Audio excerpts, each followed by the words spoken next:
Hello, everyone. I want to introduce you to my dad. He is an author of several books, and I'm just going to do a little interview with him.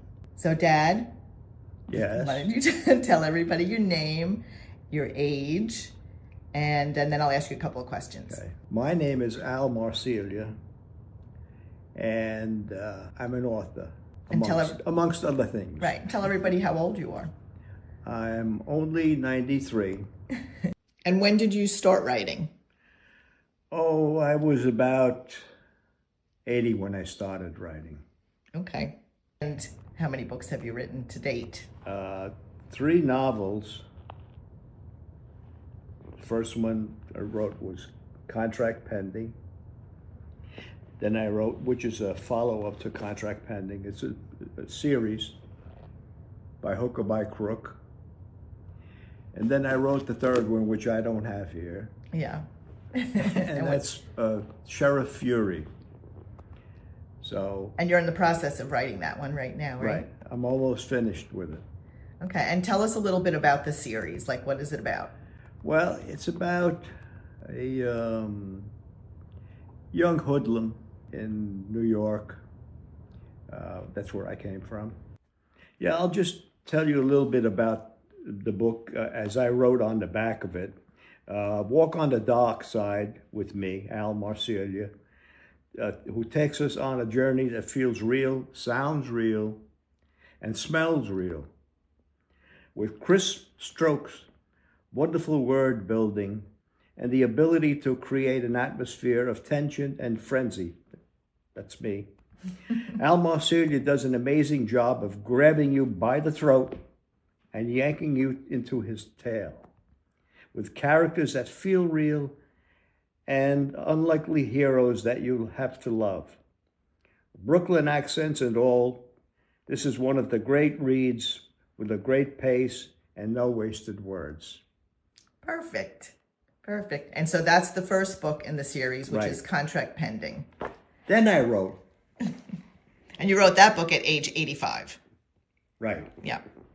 Then I wrote a follow-up, which is a fat one, by hook or by crook. And this is a continuation of this story. His gang of petty criminals. The continuation continues in the Bronx and takes you to his life in prison for a short time. And that's Frankie Fiore. Frankie Fury is his name, right? And as I put it here, the good seeking to enrich him, that's the good he does.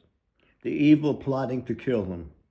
He doesn't know it yet, but shortly he will be either rich or he'll be dead, or both. So it's a very interesting story. The characters in the story are based on people I knew. Not that I... You were not a mobster. Exactly. But people I knew in the Bronx. And I want to tell you an interesting story. When I was a kid in the Bronx, when I was about 15 or 16 years old, we'd hang around in the schoolyard, in the public school that I had attended. They had a schoolyard, and many of my friends and I would play ball there sometimes in the afternoons. And occasionally we'd have a little card game, and for nickels and dimes. And this particular day, 3 or 4 of us were playing poker for nickels or dimes or pennies. And in the middle of the game, we suddenly looked up and there were guns pointed at us. And who was it? The New York police. And it was unbelievable that they would raid a kid's poker game in the Bronx. But they rounded us up, took us into the police station. From the police station, they rode us downtown to the courtroom and for night court, where we stood trial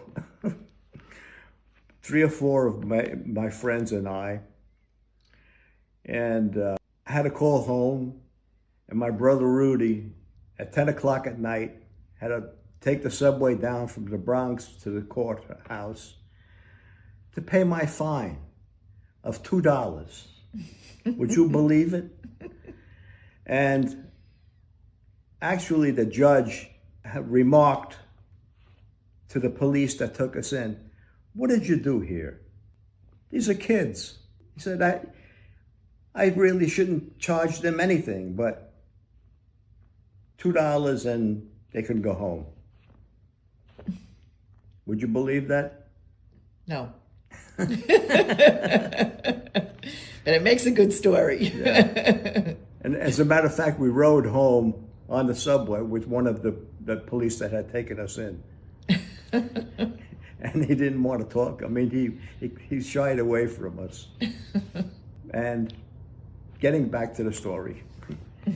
So all these people that I knew growing up were used as characters in my book. As I stated before, it takes place. It starts actually the by hook or by crook. And what was the name of that prison? Rikers Island, and from there it graduates and you it's interesting. So buy it. So I know, so after you wrote that book, you decided to kind of switch things up, right, in between, and you wrote a Western. Yes. So tell us a little bit about the Western, and maybe you can hold that one up too. Yeah. True Penny. And where did I get the name? I looked it up. And a funny incident about this book is I gave a copy to my cousin, and he said, "Oh, Truppenny. What is it, an English book?" I said, "No, it's True Penny." And it's a cowboy book, Cowboy of the West. So who was True? I mean, you looked up True Penny was an actual person? It was an actual name. Oh, an actual name during that time. Yeah. Yeah. Right. As I stated, it's a tale of robbery, age discrimination, murder, racial intolerance, and interracial love. So it covers a lot of ground. I think it's a great book, and I think you will too. Yeah. And then also you wrote 2 children's books. We have one of them here. Right. I think you gave your last copy to a friend, so we don't have that one here. But tell us a little bit about this one. This one is called Bajan, the little yellow bird in a tourist trap. And it's a great little book, and it's for kids about, young kids, 3-4 years old. And what's great about, I wrote more than one book. The other one was Stella the Starfish. Mm-hmm. And they end with a moral. So beside being entertaining for kids, it teaches them a little bit about the right thing to do. About good character and such, right? Right. Yeah. So, Dad, you've had quite a illustrious life, mm-hmm. and have done many things, including being a hypnotherapist. Right. Yeah. A real estate agent. Well, broker. You own your own real estate companies. Yeah. And I was just talking to some friends the other day, and I said, I never, ever saw my dad stay home sick a day in his life that I can remember, ever. You've always been a hard worker. You've always done everything for your family, which we appreciate. And you've always been looking for that, I guess, golden ticket. Mm-hmm.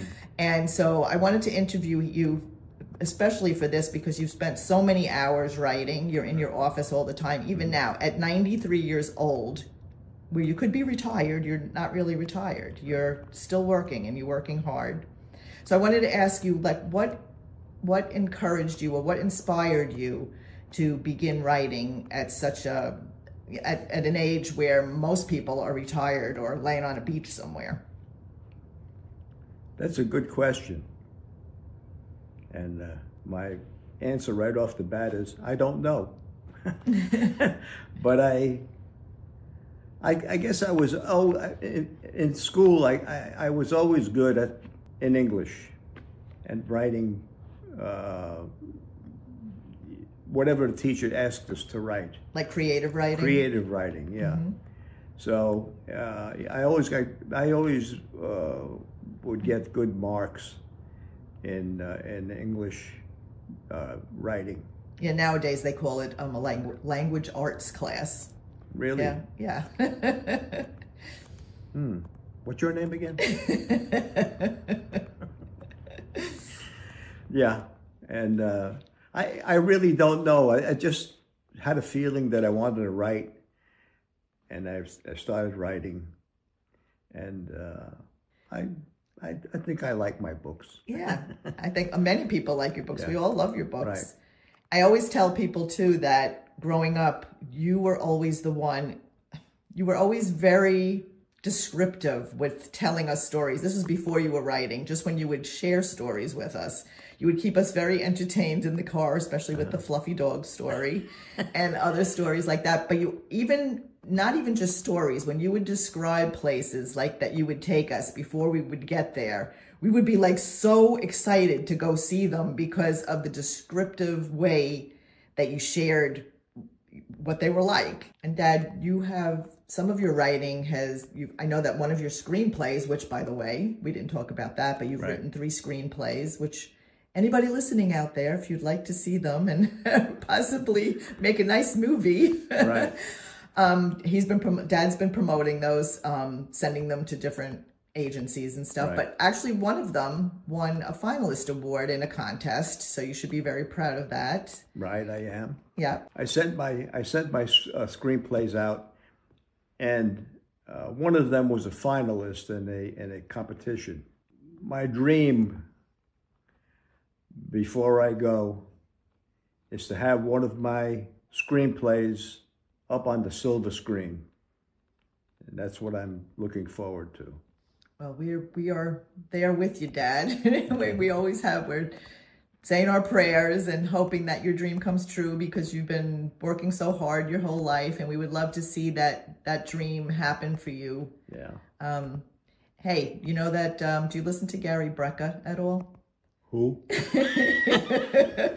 So he is a health kind of guy. Yeah. And he just did a podcast with someone, and he said, if you live for the next 5 years, if you're alive after the next 5 years, there's a good chance you could live to 120 with all that's coming down the pike with medical and science and AI and all kinds of stuff. So you may have a good number of years ahead of you to still write many more books and possibly see your movie on a screen.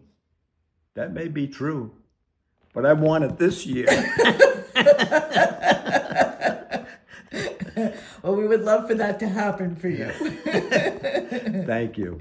So thanks, Dad, for sharing everything. Maybe you could hold up your books one at a time again so everybody can see them. And I'm going to put the links to all of Dad's books in my comments, in my profile. And I hope that you will support him during this holiday season. They would make great stocking stuffers for your friends and family. And maybe you can help my dad's dream come true at the age of 93. So Dad, can you hold up each one of them and then... Sure. The first one was Contract Pending. Pending, book 1. Right. The follow-up to that was By Hook or By Crook. The third one was Sheriff Fury. Okay, and that's the one that's yet to be published. Right. Right, and that's in that series. Right. And then I wrote a very good Western. Many people have said so. Right. Take your... True Penny. Wait, you're covering the name. Oh. Hold it in the... Yeah, there you go. True Penny. Right. There you go. Okay. And if you ask me who that is, I don't know. But that's True Penny. Yeah. And then I wrote several of these books. And unfortunately, right now, I don't have the other book. Yes, Stella the Starfish is missing, but I will put up a picture of it after I do this video. We'll put little clips of it. So, everybody out there. Okay. Hope What was you'll your name support again? Dad. Love you, Dad. My number one daughter, Lorraine. Love you. Love you too. Okay. Bye.